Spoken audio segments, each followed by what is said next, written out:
Now the insurance companies are looking at you and me, looking at the consumer and saying, are you good for us? Because if you're not good for us, we're just going to fire you. The cyber market is really growing. It's up $16.3 billion. There's $10.6 billion in premiums being paid in North America for cyber insurance alone. Too often, I find that entrepreneurs are flying by the seat of their pants, and often they're proud of it. Already a quarter of shoppers are using AI, and I'm in that bucket. Your competitor who uses AI more effectively than you use, that could put you out of business. And this essentially shifts the onus of proof from you, the taxpayer, to the IRS. Interesting things people try to write off. I have these expensive watches as part of my image. I'm like, good luck in an audit explaining that to the IRS.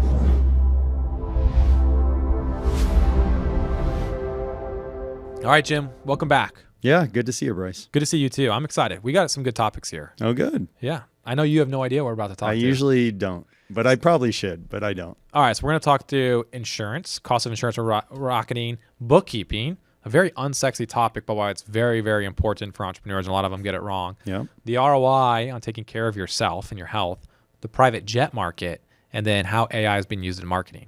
I'd loaded the docket. I like it. Okay. Let's do it. Well, let's jump in. So health insurance premiums, we talked about that last episode. Those are outrageously expensive and going through the roof. Not just health insurance. It's also now in P&C, the personal insurance rates, and also commercial or business insurance costs also exploding across the board. Let's just put some numbers to this, and we've got a chart that we're going to show up, but the average annual cost in 2025 up to $3,500 for home insurance. Now, this is average, so our entrepreneurs are obviously paying much, much more than this, but really it's a relative statement, because if you look at this in 2021, $2,500. So that's almost a 50% increase in just 4 years in the cost of home insurance premiums across the board. So you look at this, 20% in the last 2 years. Louisiana, an average increase of 27% year over year. California, they had to remove some of the caps that they put in place because of the fires. 21% year over year average increase in home insurance. There's some big, big problems here. So, Jim, how are you going to fix this? Wow. I can't fix the weather, certainly. Yeah. It does make me think about, as people make decisions where they want to live. Yep. This actually probably might be a part of the conversation about where you live, whether you can get the kind of insurance you need. But I think of how the whole landscape has changed, not just pricing, but also positioning. What I mean by that is I have a friend that runs a huge P&C agency here in Arizona, and he said that consumers still think that they're in the driver's seat when it comes to property and casualty insurance. So in other words, hey, I get to decide who I use, whether it's State Farm or Chubb or whatever. I get to choose who I use, and they're lucky to have me. So that's flipped. Now the insurance companies are looking at you and me, looking at the consumer and saying, are you good for us? Because if you're not good for us, we're just going to fire you. Yep. And then you've got to try to get coverage once all the other insurance companies know that you've been fired. And so what that means in reality is he tells me, do not put any small claims. You wait for the big claim. Wait for when there's water damage that costs $300,000 or your house burned out or something. Do not put in the windshield. Don't put in the $2,000 fender bender, because you will go on that list of, hey, pretty soon we might fire these people. So now it's flipped. So now we have to think it's a privilege to have auto and home insurance, and then make sure we manage it in a way. And I think part of that is higher deductibles, because you're not going to want to put in claims unless it's a really big number. But yeah, the whole game has changed, and unfortunately things just get more and more expensive. Yeah, and I actually have an example of this, just talking to an entrepreneur client 2 weeks ago. They have 3 tickets that have happened in the last 18 months, and they had a big water claim, and they are getting dropped, or they're not getting dropped, but if we were looking, he was frustrated, we were trying to see if we could move, there was no market at all. So the fear was, don't get dropped, to your point, and then there's going to be a big increase in premiums. But to your point, there's no market there, and we're seeing this a lot, for example, in Colorado, where the forest fires are, California, Florida with the flooding. It's hard to get coverage in any of these areas. Yeah, it's really unfortunate, but that's kind of the name of the game right now in home and auto. And then, of course, liability. I mean, everyone on this call should know umbrella liability is one of the cheapest, smartest coverages that you can get. You want to get enough. You want to understand the exclusions in there. And then you want to make sure that you're not doing things that risk losing your coverage, like getting speeding tickets, for example. Yep. So putting some numbers to this, average number of billion-dollar disasters, 20.4 annually versus 8.5 annual events in 1980. So obviously just with inflation, the value, real estate, everything going up, but then that combined with large weather events, deductibles up 24.5% from 24 to 25, which is crazy. Since 2000, Florida alone has had 36 different presidential disaster declarations. Last 7 years, over $300 billion of damages alone. And then, like you mentioned, from 2018 to 2023, insurers have canceled over 2 million homeowner policies, 4 times the number that would have been expected over that same time period. So that leverage that people think they've got is gone, and now just keeping insurance is sometimes a win. And by the way, that first statistic, 1980, I was around. I don't think you were around in 1980. Oh. Yeah, so 2023, you were definitely around. So I guess we could attach blame to whomever, but Yeah. when my age group was in charge, we didn't have this problem. Yep. There you go. Well, I think neither of our age groups are in charge. I think my grandma's age group is in charge. All right, let's talk through commercial insurance. So a few things here. Cyber is a huge one we see. The cyber market is really growing. It's up 16.3 billion, projected to grow to 29 billion by 2027. We're seeing a lot of sophisticated phishing, spear phishing techniques. I know now we've rolled out across our entire organization training, and we actually are trying to phish our own employees as part of our proactive implementation here. But it's really important because there's $10.6 billion in premiums being paid in North America for cyber insurance alone. So data breaches up 10% with an all-time high of $4.88 million. Ransomware attacks. Business interruption accounts for 51% of cyber attack costs. And the average ransom demand was $600,000, generally in crypto or Bitcoin, right? So it's not traceable. And so retail, manufacturing, and healthcare are the biggest industries getting targeted. So we're seeing every single year, we have entrepreneurs that fall victim to ransom attacks, to cyber attacks. So we're pushing all of our clients to get cyber. It's on our list to make sure that they get it done, but it is expensive and it is only going up in cost. Yeah, and when you think about like Caesars Entertainment a couple of years ago got that was good shut down, and they were checking people in by paper and pencil, and all the one-armed bandits, as they would say, all the slot machines and everything were down, and it was costing them millions and millions of dollars, and they had ransom they paid ransom, I believe, in that deal to get it to stop. I think so. And if you do, you got to tell the FBI about it too, and you got to justify why you're paying ransom. It's a headache. And if these big companies like Caesars Entertainment can't be safe, can we really be safe? Yeah. But I know that we spend lots of time and energy and money focused on this, and a lot of entrepreneurs, I think, are still lax in this area. Yep. Not just about the insurance, but also having the security in place to try to prevent these things from happening, which it used to be that they would only go after the big companies. Now they're going after any company. Anybody. Yeah, yep. Fraudulent wires and all that kind of stuff. And I remember about 5 years ago at the space, it was more of if you have like two-factor authentication, for example, then you get a discount on your cyber. Now you don't even get underwritten unless you have two-factor rolled out across the board. Yeah. And I know there was an entrepreneur who just their CFO got hacked. They got into their email. He did not have two-factor authentication turned on. Took control of his email and started rerouting invoices directly into, so they thought that he was embezzling once they finally figured it all out. And then little did they know that he got on an unsecured network while at a hotel, and that's where they traced it back to. And then whoever was in there, ransomware, sat in there for 6 months before they took control of his computer. Wow. And then started sending emails out and started moving money around. Well, if I'm ever accused of embezzling, that's what happened, just so you know in advance, because I would never do that. All right, well, next chart we got here that we're going to put up here is just the average rate change year over year based down by coverage types. We got commercial property up 3.6%, business interruption, casualty, auto up 5 to 25%, depending on where you're at. Huge increase in liability there. We got the excess umbrella, cyber, you see 1.7% there, workers' comp flat, and then D&O, and then EPLI 1%. So across the board, it is going up 3% on average. But again, there's nothing in our world getting cheaper. Everything's just going up and to the right. No, and it's so important. I mean, I talked to an entrepreneur recently who said he has no business insurance. That's scary. He's doing about $1 million EBITDA a year. I go, how can you have no business insurance? I don't know. I know I need to. Well, yeah, you better soon, because once something goes wrong, you can't get it after the fact. Yeah.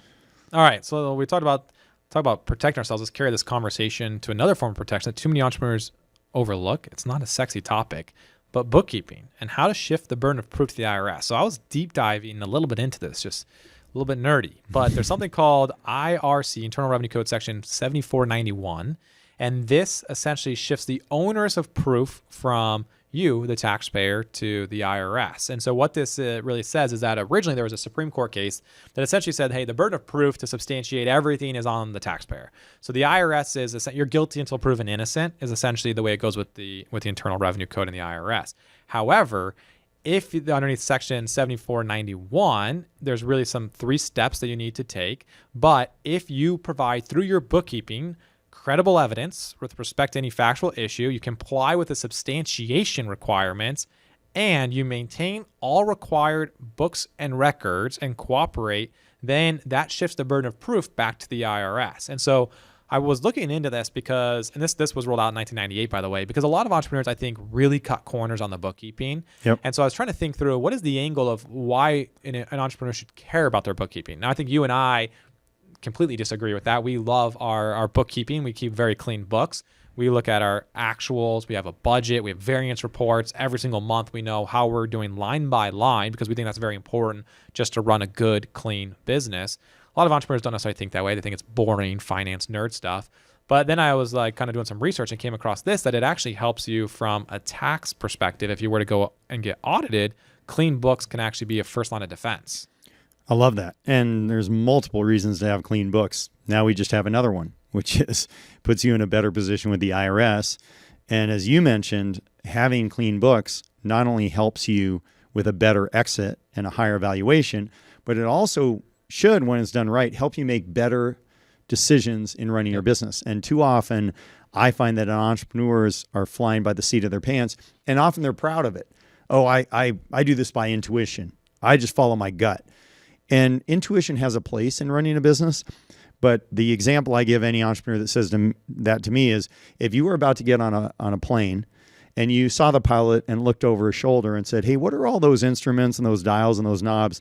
And the pilot just said, oh, I don't know. I just fly by gut. I just fly by intuition. You'd never get on that plane. So running a good business, yes, intuition and gut has a part, but you really want to know your numbers and be able to make decisions based on those numbers, because often if you don't, the numbers told the story, but you never knew until it was too late. Yeah. Well said. Well said. Allows you to do better decision making. Like I said, helps on the enterprise value. Everyone needs to have a model P&L. You know, what margin structure are they driving towards? How are they going to get there? Are they underperforming their model P&L? Actuals versus budget, variance reporting.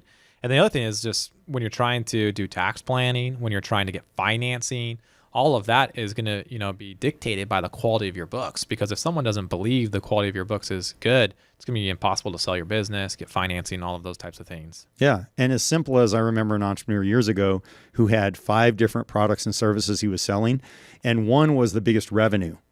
But when he split it out and got some real numbers, he found out it was also the least profit margin. Mm-hmm. So it's like, why don't we start pouring some gasoline on these other areas where you have these huge profit margins? And if you can actually increase the revenue, then stop doing the thing that has the most revenue but the smallest profit margin. Because often revenue clouds the aspect of profit. And of course, profit is what matters most in the end, no matter what any entrepreneur says. Yep. That's your sanity. So when it comes to bookkeeping, build out your chart of accounts. That's going to be really all the different categories of expenditures, revenue on the P&L, your balance sheet, your assets, your liabilities, your equity accounts. Make sure that's all customized so that way it reflects your business. You want to make sure it gives you the good insight, the good data that you need to proactively run your business. And one thing on that is the chart of accounts should also reflect how you think about things as an entrepreneur, because what I see is the same bookkeeper often uses similar chart of accounts for multiple businesses. And if you just take that as the way it's going to work for you, Sure. That may not align with the way you make decisions or your type of business or the way you think about your business. Yep. So you want your bookkeeper, again, to provide good, clean books. And then also, like I said, Section 7491 helps you in case of an IRS audit. So what do you not want to do? You want to make sure that you're not commingling personal and business assets. This allows that, a creditor to potentially pierce the corporate veil. So if you're in a lawsuit, that could expose you to liability. But also just if you were to take an audit with the IRS, it shows you're not legitimate, right? That you're compounding that. And it's like, well, how can I trust you? And it destroys your credibility if you're running your rent of your house through your business, stuff like that. I'd say estimates and reconstructed records instead of actual transactions.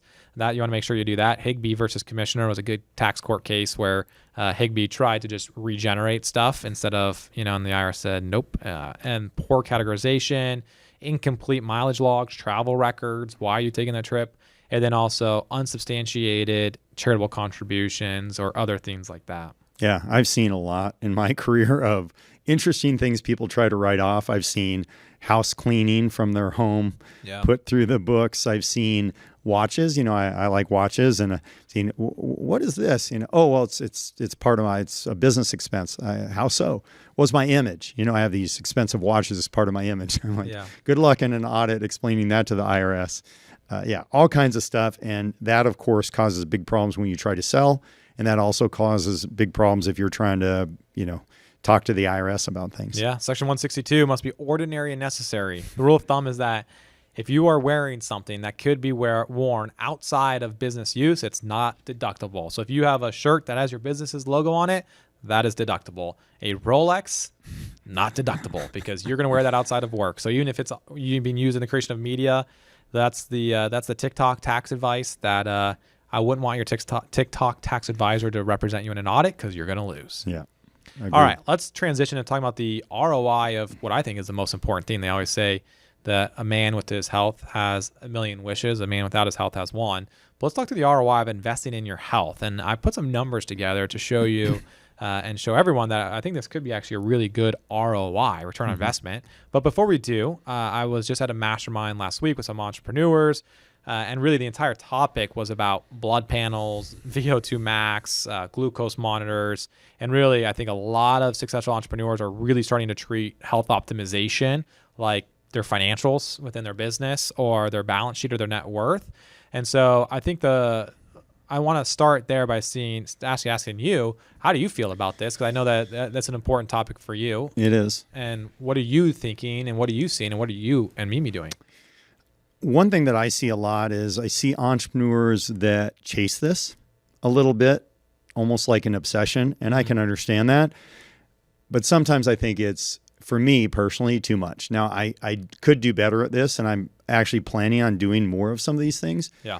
But I also feel like most things in life, you want to build a foundation and do the things that are obvious and smart. So what do I try to do? I try to eat a healthy diet, lots of vegetables, lots of greens, lean meats, fish, that type of thing. I try to exercise. I exercise 6 days a week, a combination of strength training, cardiovascular with interval type training and stretching.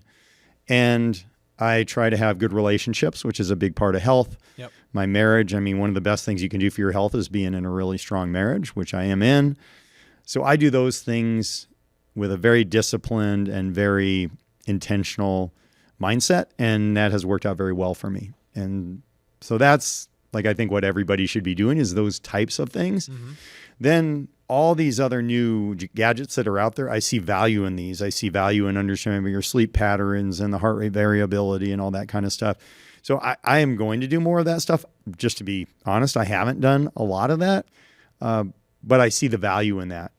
I see some entrepreneurs that are doing all this stuff, all the gadgets, but they're not doing the things I just described. Yeah. So if you're not exercising regularly, if you're not getting some cardiovascular, some strength, some stretching, if you're not focusing on your relationships, then I don't think this stuff is going to change your life. I would go back to the basics, the things that you need to do to get there. But I love the idea that people are caring more and more about their health than they used to, and they're actually doing things about it. Yeah, well said. I think the one thing you missed there too is sleep. I think sleep has been proven to be actually so true. The most important thing you can do so for true. recovery. Yeah, and I'm a good sleeper. Mimi is not a good sleeper, and that's always been a concern of mine. I always want her to sleep better. And of course, what you can't do, anyone on the call who understands what I'm saying who's married, you can't coach your spouse. No.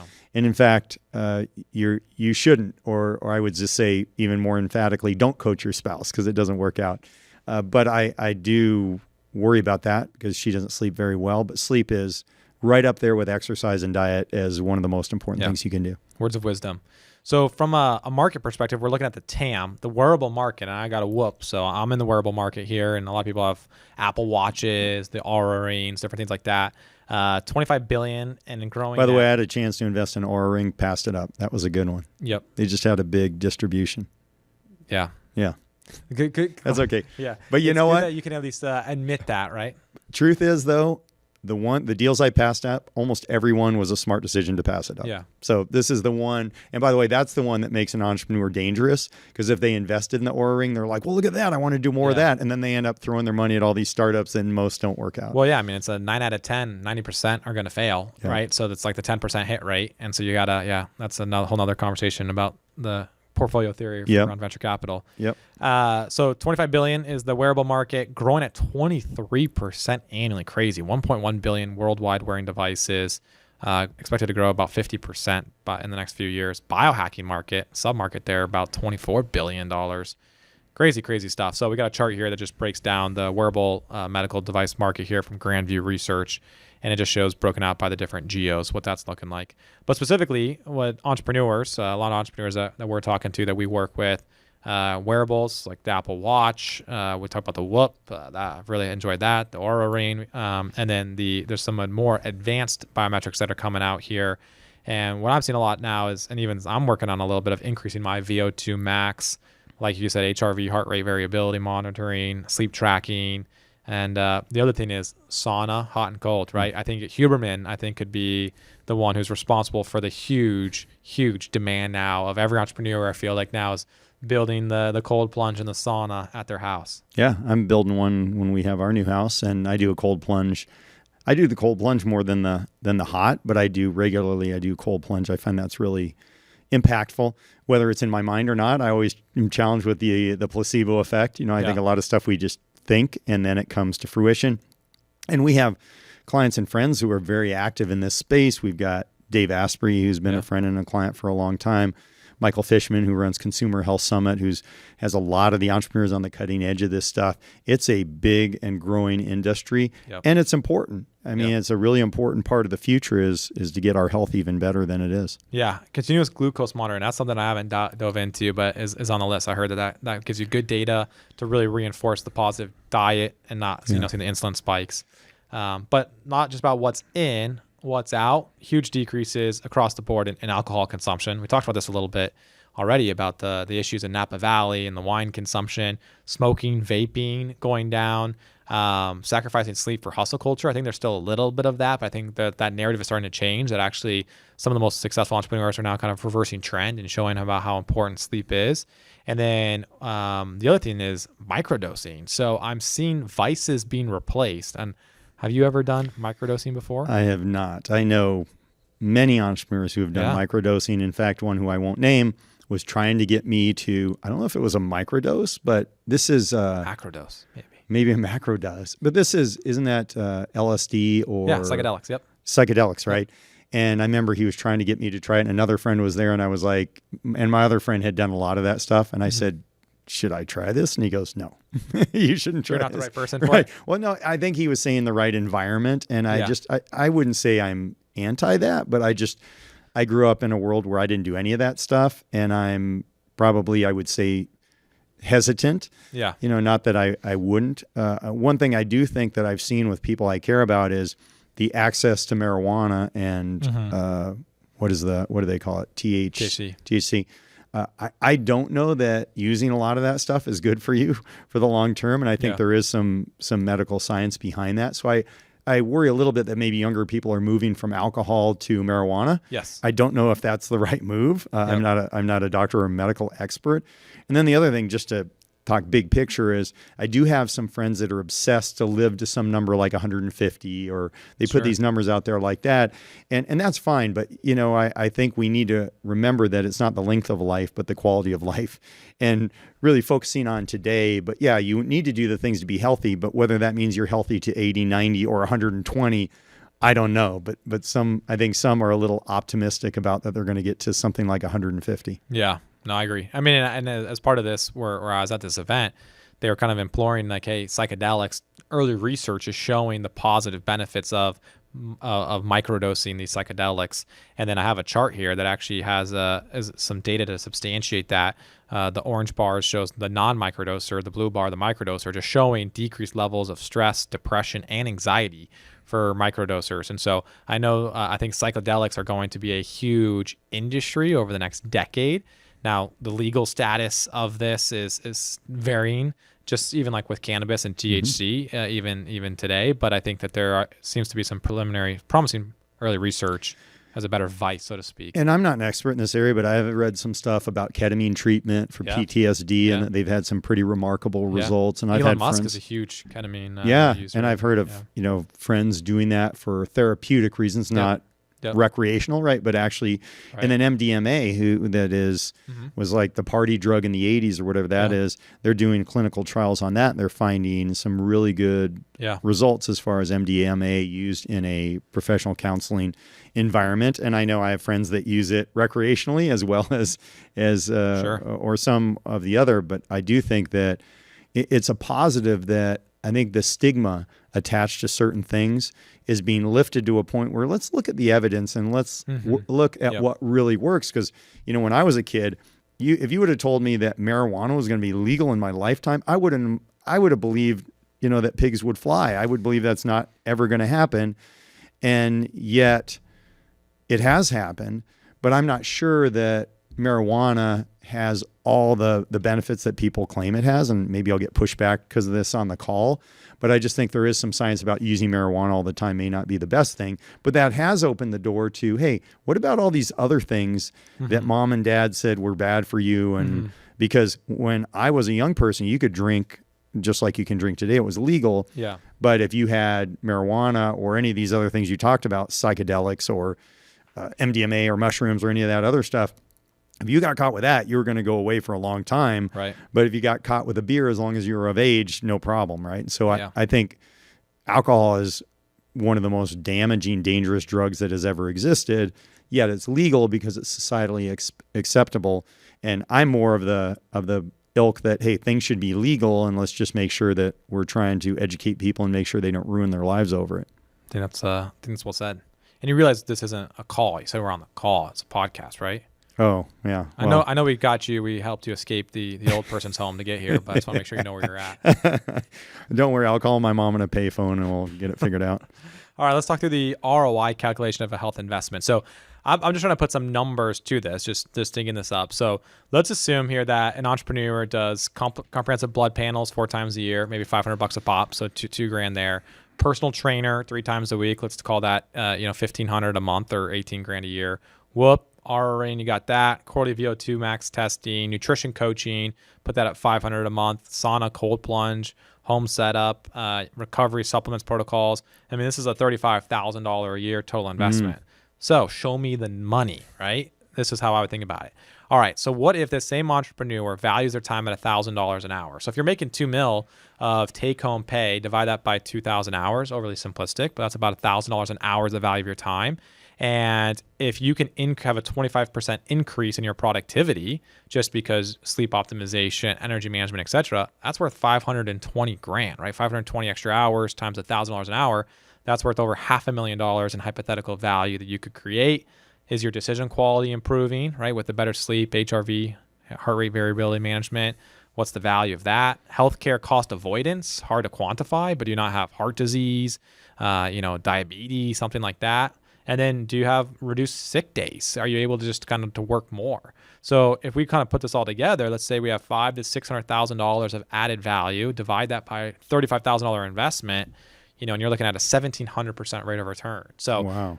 Obviously all this is hypothetical, made up, but just trying to think, is there a mathematical way to quantify the potential value of the investments into your health and wellness, despite just staying alive is obviously a good goal, but you only have one life, at least that we're aware of. But yeah, no, it's very true. And it's like my friend Joe Polish talks about the $1 million racehorse. So if you owned $1 million racehorse that won $1 million races, how would you treat that horse? Would you feed it crappy food? Would you overwork it? Would you get, not allow it to get any sleep? No, you would give it the best food. You would give it rest. You would give it recovery. You would give it time to sleep, all those things.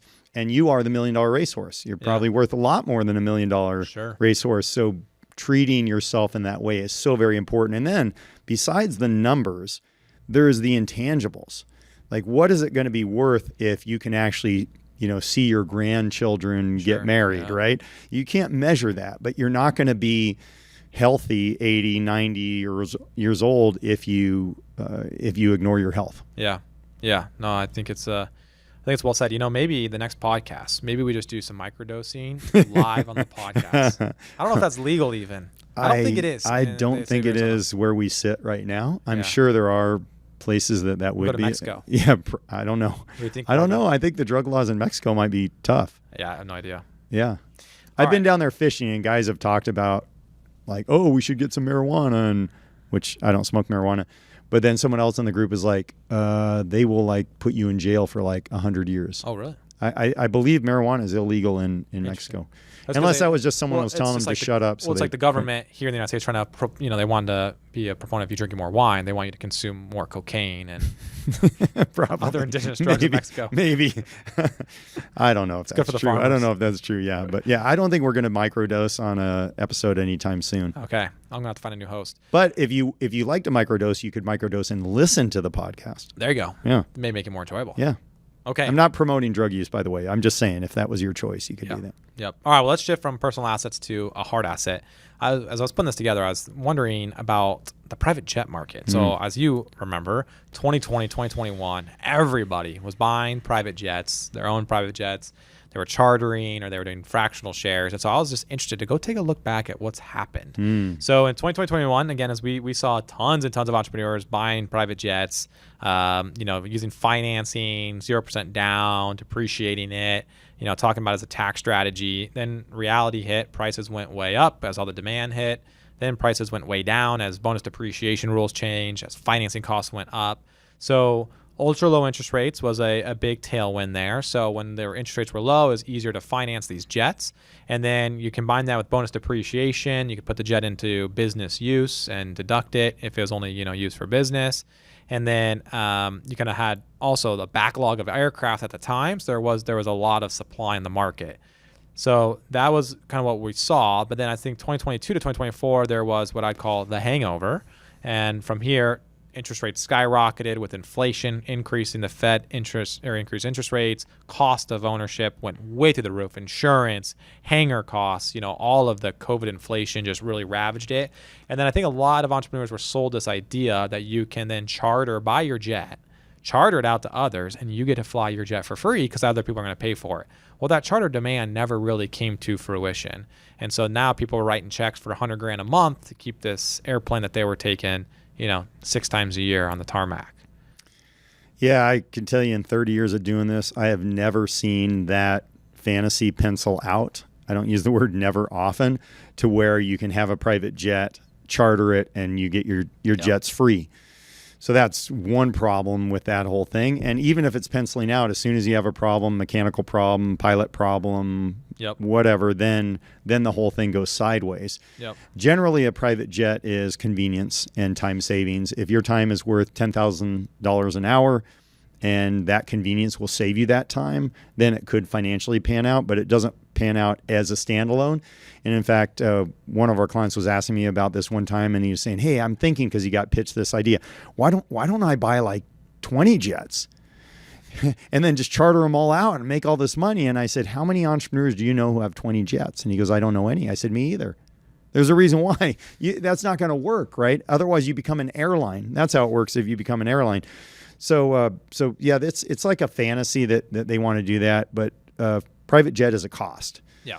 It is always a cost. And if you have enough money, and by the way, entrepreneurs back in the heyday thought they had enough money when they really didn't. You need a lot of money to have. What would you say someone needs to have in capital before they should do a private jet? Well, I think the thing that I loved is 2 and 20. And this isn't to buy your own private jet, but this is to start flying private on your own, is 2 and 20. $2 million a year of take home and $20 million liquid net worth. I think that when you're at 2 and 20, then chartering and flying private makes sense. Not buying, but that's where I think it's like, all right, it makes sense for you to stop flying first class and start, chartering. And that's not from a financial perspective, right? That's just from a convenience and a better life perspective, unless it helps your business. And you can afford it at that time, right? If you're making $2 million a year net and you're worth $20 million liquid, I think you've built up enough that you're probably right. Because ultimately, financially, you're better off investing that money. Oh, 100%. Yeah, you're always underwater financially. But that's where it starts to make sense. Yeah, I could see that too. And then, much higher than that to actually buy your own jet. Yeah, I agree. At any rate, that's what I see with private jets. And I mean, the other thing about private jets is, with jet cards and all that stuff and chartering, I've known entrepreneurs who could afford their own private jet, but they don't. Why? Because they don't have to deal with pilots and maintenance. If their plane is down, they have no other option. Here they're doing a jet card service. So if one plane's down, they'll substitute another plane for the service. So that's what I'd encourage you. Even if you can afford a private jet, maybe a jet card of some kind serves you better with less headaches, because it's a great thing to brag to your friends too, that you have your own private jet. But I've known a lot of entrepreneurs that later on, they're like, I wish I never did this private jet thing. Yeah, I'd say most of them are in that latter category. Most of them, yeah. And then also, when you sell your plane, all that depreciation gets recaptured. Oh, yeah. You can't 1031 it like a piece of real estate, and that can be a surprise to entrepreneurs too. Yeah, you're just kicking the can down the road. So we do have a chart here that just shows inventory and pricing dynamics here from the first half 2024 versus first half 2025. So the good news is that things are recovering. So inventory units for sale has gone up. So inventory is up 3%, which isn't necessarily good. Average asking price is down 9%, so 6.4 million versus 5.8 million. Wow. Average aircraft age up from 21 to 22 years. Average days on the market up 8%, 368 days to 418 days. So the market is starting to get a little bit better. This is actually improvement. I know it doesn't look good, but things were really, really bleak in 23 and 24. But things are starting to move a little bit here, which is good. Yeah, you think about the volatility in a market like this, because let's say you have a company jet. Well, if the company's having problems, guess what's one of the first things they probably get rid of is the company jet, because of how expensive they are. Yep. And how it looks. If the company's struggling and the CEO is going around on a private jet, that's not a good image, right? Yeah, so it can, and same thing with chartering. Like if someone's chartering, that's something very easy to give up. They're not stuck in any long-term things. They go, hey, we chartered last year. This year things aren't as good, or I'm nervous. I'm not going to charter. Yep. And I think there was a lot of people that were projecting this huge increase in private jet travel that did start in 2020, 2021. And that is true. Like even now, the usage is 10% above the pre-COVID levels, but I think they extrapolated out that growth would continue to compound. And really, we're back to kind of a 3% year-over-year growth. The problem is the pricing of these jets ran away way more than the demand did. Yep. And so now that's why the price of the jets has come down. So yes, there is a permanent lockup or a permanent step up in demand, but not nearly enough to substantiate what was happening on the pricing of the jets. And then the maintenance cost is just through the roof, and the insurance costs and the hangar costs. It's like all of those, and like I said, the pilot costs, and then all of that stuff that's affiliated with it. That's what really frustrates the entrepreneurs. It's just like a whole nother thing. It's like a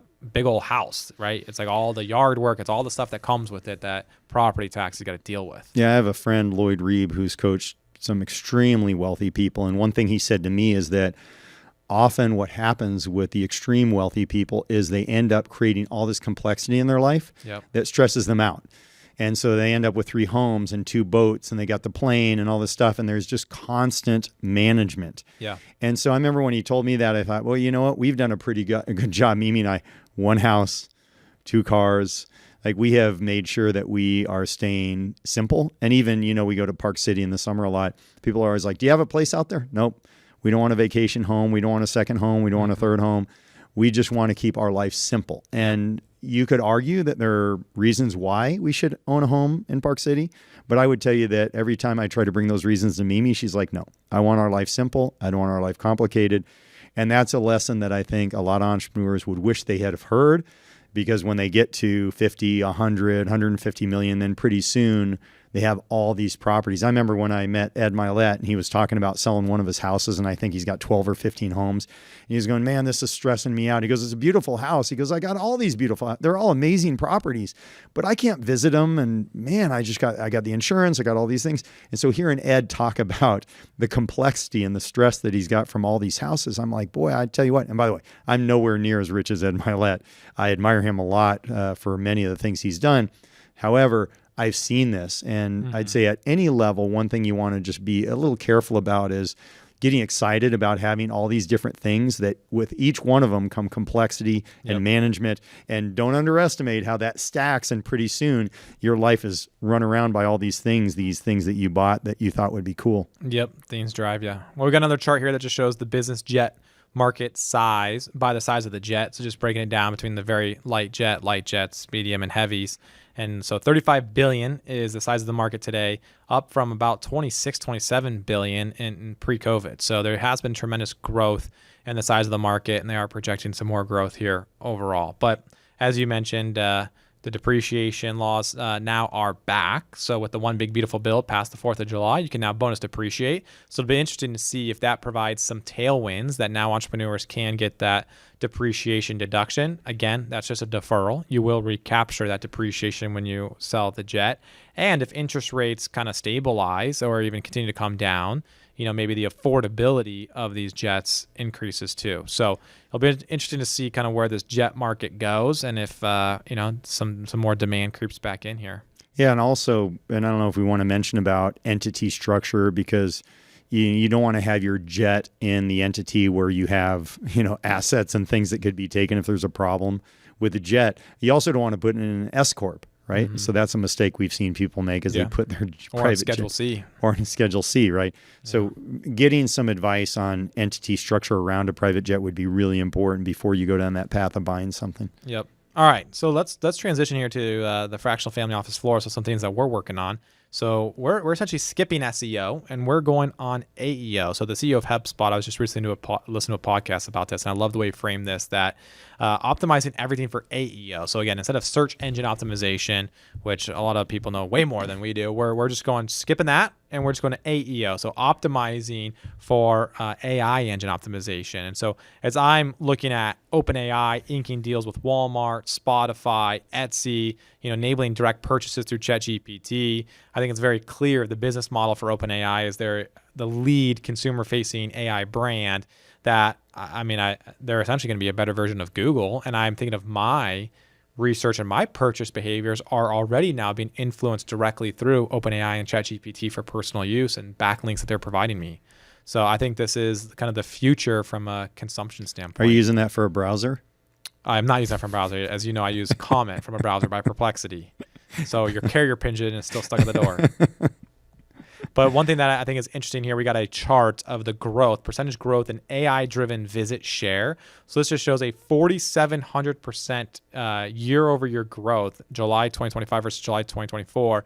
And this is really AI pushing consumers out and really if we're attributing where these leads are coming from.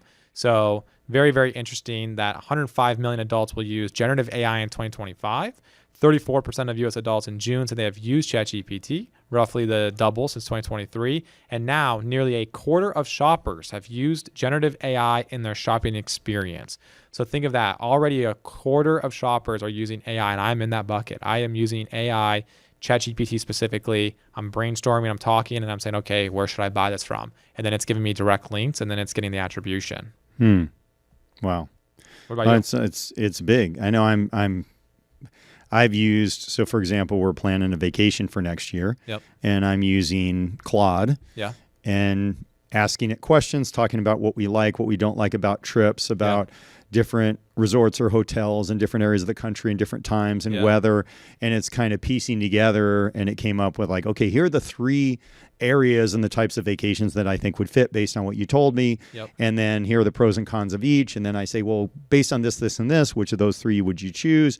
And then of course, as you're saying, you can get into all the purchasing from that too. So I'd say I fall into that category too. That would be a purchase that I'm using AI for. Because the next step would just be like, okay, can you give me the link and I can just purchase directly through there? Right. Yeah. And so this is, again, AEO is really then as a business owner, how are you optimizing on the back end here, which I think is really important for this, because the new buyer journey, was Google search, ad click, website conversion. Now it's ChatGPT or AI query to the AI recommendation to the direct purchase, potentially just integrated through an API through ChatGPT. And so, if I'm thinking about Google and 90% of their revenue is built on the attribution point, ChatGPT, this other AI is coming through, I think, to take some of the lunch there. And again, Walmart now has a partnership there. We got to put that up on the screen. That was recently announced. So I think the world is heading in this direction. I agree. And something I've said before is I don't think AI is going to put an entrepreneur out of business, but your competitor who uses AI more effectively than you use, that could put you out of business. And that's where we're trying to stay ahead of this curve with the AEO instead of the CEO, SEO. Yep. AEO instead of the SEO. And Google is responding. So I got some data here that Google's AI overviews appeared in 25% of search results in August. Now it's up to 50%. So meaning half of all Google searches now result in AI summary instead of a traditional list of links. So then if you're not getting click-throughs anymore, because now the AI just tells you the answer, you used to want to prioritize your hyperlink, but now you're not even getting the click-throughs because the AI is just giving you the answer. So I don't need to click through to go find the answer there. And then you got Perplexity coming up on the board. You got Claude. And so from us, from a business perspective, I mean, just being transparent, we never even did SEO. We're just now getting the marketing machine rocking and rolling. So, when we built content, we didn't obsess over keywords, backlinks, page rank, anything like that. But now we are optimizing the back end for AEO so that when people are typing in queries to AI and then they eventually look like, hey, who could help me with this stuff? The goal is that our business comes up and is one of the options that the AI wants to prefer. Yeah, really smart. So I think a takeaway for every entrepreneur here is just test your brand. So if you just go into ChatGPT or whatever your AI of usage is, and what product should I use for this, or who should I work with for that? If you're in the service-based business, just be interesting to see what they say. And actually, as part of the supplements that I'm taking, I'm using a specific product that one of our clients actually manufactures. And I actually asked ChatGPT, because I knew I was going to buy their product anyways, because it's very cleanly sourced. Right. But I asked ChatGPT what it looks like. It's a magnesium product. And then it was one of their top 3 recommendations. So I screenshotted that and sent it to the client. I said, hey, ChatGPT likes your formulation because it was one of the 3 recommended providers. And then it directly linked me to their Amazon page. Interesting. So that is good news for them. Yeah. And, of course, I did procure it through Amazon then, but through the link. Yeah. So. Cool. All right. So that's what we got here today, Jim. What is your biggest takeaway? I covered a lot of I'm going to ground. give you 2. And I'm going to say one in the present, one in the future. Okay. And the one in the present is bookkeeping. Yeah. Entrepreneurs hate this subject. And we know there are a lot of bad bookkeepers. There are a lot of overpriced bookkeepers who don't really do the work. So there's that whole thing. But having really good, clean books and P&Ls and budgets and all those things so you can make better decisions and growing your business is critical. So that's my takeaway from the present. From the future is the AEO instead of SEO, because I really believe for us and for a lot of companies being positioned so that when people are using AI and searching and learning, that their company gets highlighted is going to be a huge thing. I mean, just think if you were at the top of the search engine when the search engine was first out, you got all the business, right? So I think those are my 2 takeaways. Yeah, I like it. I actually, my takeaway was the private jets. I think it's interesting seeing what's going on in the private jet market. And I think the biggest thing, like you mentioned, can't say it more clearly, I have never seen an entrepreneur make money on a private jet, ever. And I think I'll just leave it at that. Yeah. Well, I don't think there's a Do Wealth private jet coming anytime soon. No. That wouldn't pencil out very well. Nope. Awesome. All right, Jim. Good to see you. Yeah, good to see you. Thanks, guys. Bye. Thanks for listening to the Make Rich Real podcast, where $1 million businesses meet billionaire strategies. Please note the following disclosure. This podcast is provided by Do Wealth Management, an SEC-registered investment advisor. Registration with the SEC does not imply a certain level of skill or training. The information presented in this podcast is for educational and informational purposes only and should not be construed as personalized investment advice, tax advice, or legal advice, or a recommendation to buy or sell any security. Nothing discussed in this podcast constitutes a solicitation or offer to provide investment advisory services to any person in any jurisdiction where such solicitation or offer would be unlawful under the securities law of such jurisdiction. All information presented is believed to be reliable, but is not guaranteed for accuracy or completeness. All investing involves risk, including the potential loss of principal. Past performance, if mentioned, is not indicative of future results, and no investment strategy can guarantee profit or loss. Any mention of specific securities, investment strategies, or market performance is for illustrative purposes only and should not be considered a recommendation. Economic and market conditions are subject to change, and any opinions expressed are currently only as of the date of this recording. Before making any investment decisions, please consult with a qualified financial professional who can assess your individual circumstances, risk tolerance, and investment objectives. For more information about our services and fees, please refer to our ADV Part 2A, which is available on our website, dowealth.com, or upon request.